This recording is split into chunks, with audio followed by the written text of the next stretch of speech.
But we don't exclude the world. We actually invite the world, and we want to become a model of a functioning community that can act in ways that are true and authentic and that are helpful to the world. So we are providing leadership, but of a different direction, in a different kind of organization that can eventually be seen by those who are not in it for some alternative that they can also adopt.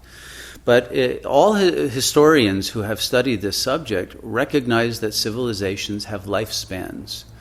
They're born, they have a golden age, they expand on the basis of the wisdom of the founding fathers and mothers, etc., and they grow on that basis.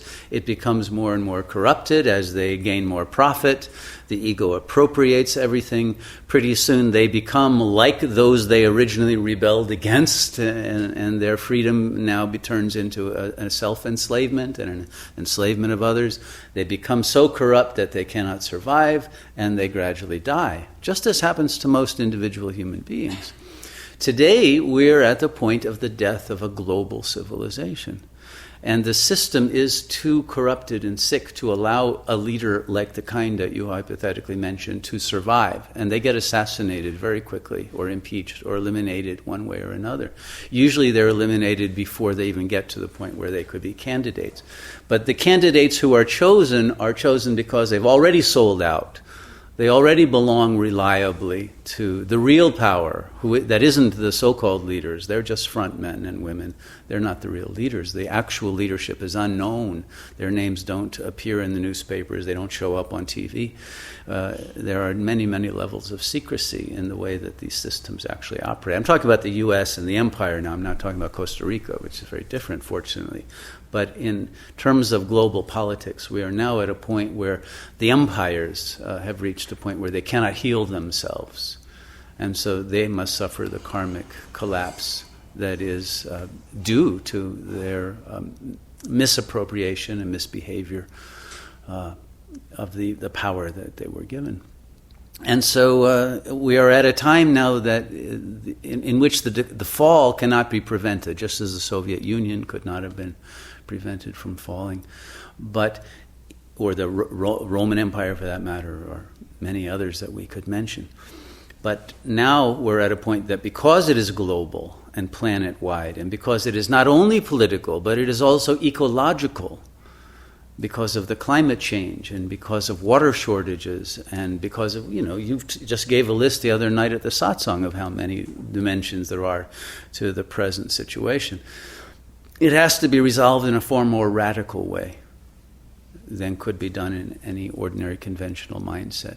And this requires a quantum leap in our understanding of the nature of reality as being very different than our ego minds have presented it to us as. And that requires a transcendence of the ego and a downloading of cosmic intelligence. And nothing short of that is going to help. And nothing short of that will enable us to recreate community with a sense of trust or love or harmony or intelligent action.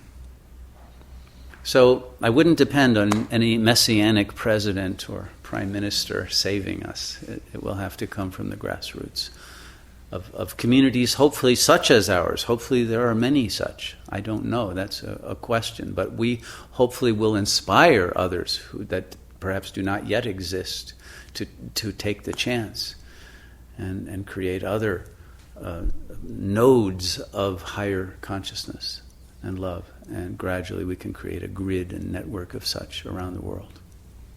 And I hope that part of our project will be to connect with other communities and invite them to participate and be nourished by what we are doing, as well as they can contribute to what we are doing with their knowledge of whatever levels of community and permaculture information and other kinds of wisdom.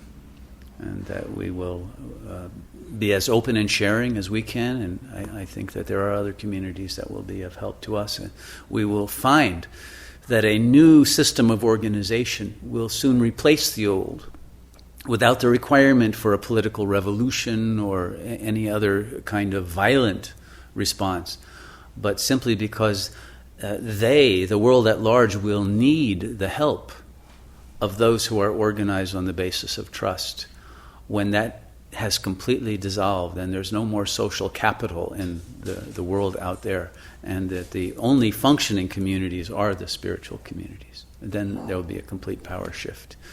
And then perhaps we will be the leaders who will be accepted by those who are leaderless and lost.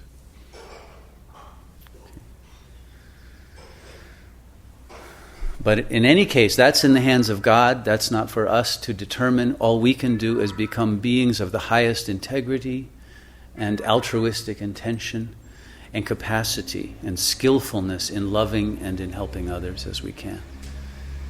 And then if the world wishes to benefit from that, we will be a reservoir that can offer that help.